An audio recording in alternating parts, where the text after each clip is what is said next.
Season முடியறதுக்குள்ள மாங்காய வச்சு கண்டிப்பா அந்த ரெசிபிய டேஸ்ட் பண்ணி பார்த்துருங்க. ரொம்ப சூப்பரா இருக்கும். மாங்காயும், தேங்காயும் வச்சு இந்த ரெசிபி எப்படி செய்றதுன்னு பார்க்கலாம்.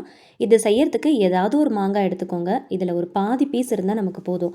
இத இந்த மாதிரி பொடியா கட் பண்ணி எடுத்துக்கோங்க. குழம்பு சைட் டிஷ்ன்னு எதுவுமே தேவையில்லங்க. இதையே நீங்க மெயின் டிஷ்ஷா யூஸ் பண்ணிக்கலாம். வீட்ல பிரெக்னன்ட் லேடீஸ் இருந்தாங்கன்னா மறக்காம இந்த ரெசிபிய ஒன் டைம் ஆவது செஞ்சு கொடுங்க. உங்களுக்கு டேஸ்ட் ரொம்ப நல்லாயிருக்கும். இந்த மாதிரி கொஞ்சம் பெரிய பெரிய பீசஸா கட் பண்ணி தனியா எடுத்து வச்சுக்கோங்க.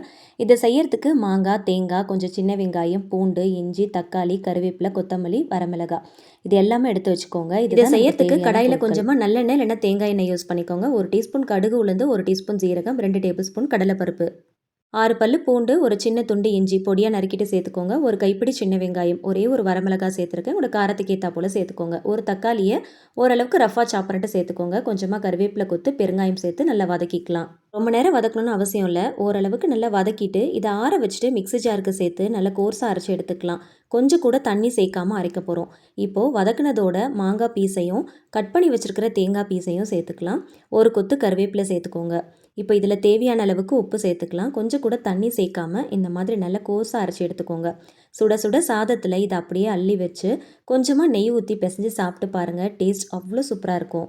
நெய்க்கு பதிலாக நல்லெண்ணெய் கூட யூஸ் பண்ணி சாப்பிட்லாம். டேஸ்ட் ரொம்ப நல்லாயிருக்கும். குழம்பு சைட் டிஷ்லாம் எதுவுமே தேவையில்லை. இதையே நீங்கள் மெயின் டிஷ்ஷாக யூஸ் பண்ணிக்கலாம்.